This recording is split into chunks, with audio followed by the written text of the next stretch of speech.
Hello, third graders. We are on the second chapter of Freckle Juice by Judy Bloom. So last week they set up the story of the boy who wants to be able to have freckles, and the girl that he does not like says that she has a secret recipe for freckle juice. So now he has to decide if he's going to believe her or not.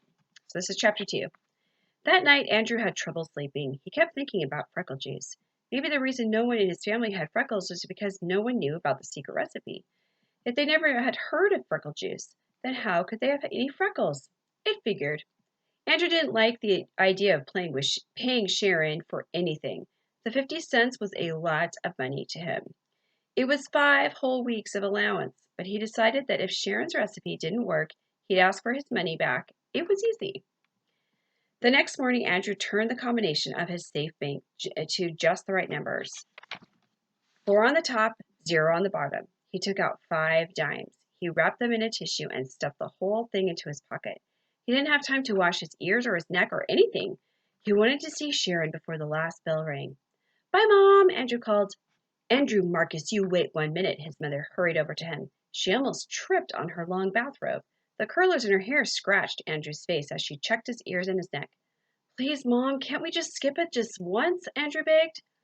Mrs. Marcus stepped away from Andrew. She pointed a finger at him. "Okay," she said, "I will let you go this time, but tomorrow I'm looking again, and Andrew, zip up your pants." Andrew looked down. Zippers were a pain. "This afternoon when you come home, I will be next door. Mrs. Burrows invited me over to play cards. You can come get the key from me, okay?" "Sure, Mom, okay." Andrew raced to school. He could barely wait to see the secret recipe. First, he'd look at it, and if it didn't seem any good, he just wouldn't pay her. So here's the picture.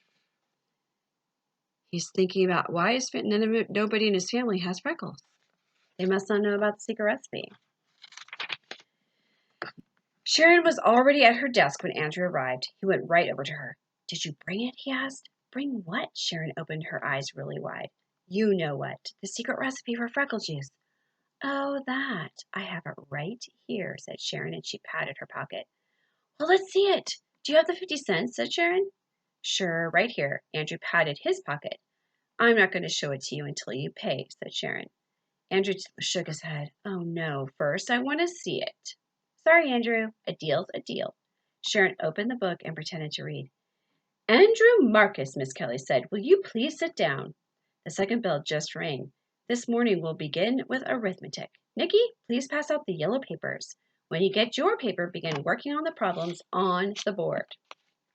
Here's a picture of Andrew's mom checking his ears and his neck. Andrew went to his seat. Then he took the tissue with the 5 dimes out of his pocket. He held it near the floor and he aimed it towards Sharon.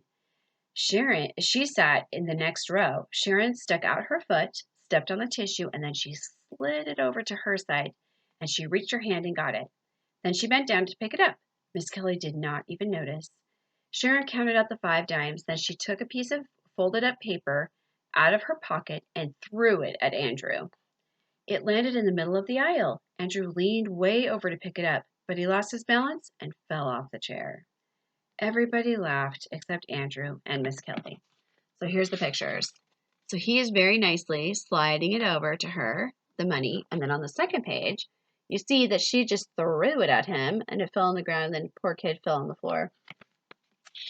But Sharon's really not a nice girl. Miss Kelly sighed. "Oh, Andrew, what are you up to now? Bring me that note, please." Andrew picked up the secret recipe. He didn't even have a chance to look at it. It wasn't fair. It cost him a whole 50 cents for nothing. He handed it to Miss Kelly. She read it, then she looked up at him. "Andrew, you may have this back at 3 o'clock. She put it in her desk. "I don't want this to happen again. Do you understand?" "Yes, Miss Kelly," Andrew mumbled. "Good. Now let's get arithmetic done." You guys know arithmetic means math, right? That's just an old way of saying it. Miss Kelly wasn't bad, Andrew decided. She could have ripped up the recipe or sent him to the principal's office or even made him stand outside the hall all by himself. Andrew could hardly wait for 3 o'clock to come. He didn't bother counting Nicky Lane's freckles. Soon he'd have his own. When the second bell finally rang and the class marched down the hall, Andrew went up to Miss Kelly and held out the piece of white paper and waved it at him. "Here's your note, Andrew." I have a feeling it's very important to you, but from now on you must pay attention in class. Andrew took the recipe from Miss Kelly. After tomorrow, I won't have any trouble paying attention, he promised. Just you wait, Miss Kelly. I won't have any trouble at all. What do you guys think? Do you think he's still going to have trouble? I don't know. Got to see what's in this freckle juice. See if he even can stomach it. Doesn't get sick from it. Because I don't know about that Sharon. All right. I will read to you next week. We'll start chapter 3. Remember, I am at the library every day from 8:30 to 12:30, sometimes 1 o'clock, if you guys want to come get books. And you can also email me, and I will meet you at the library to get them as well. I hope you guys have a great week. See you later.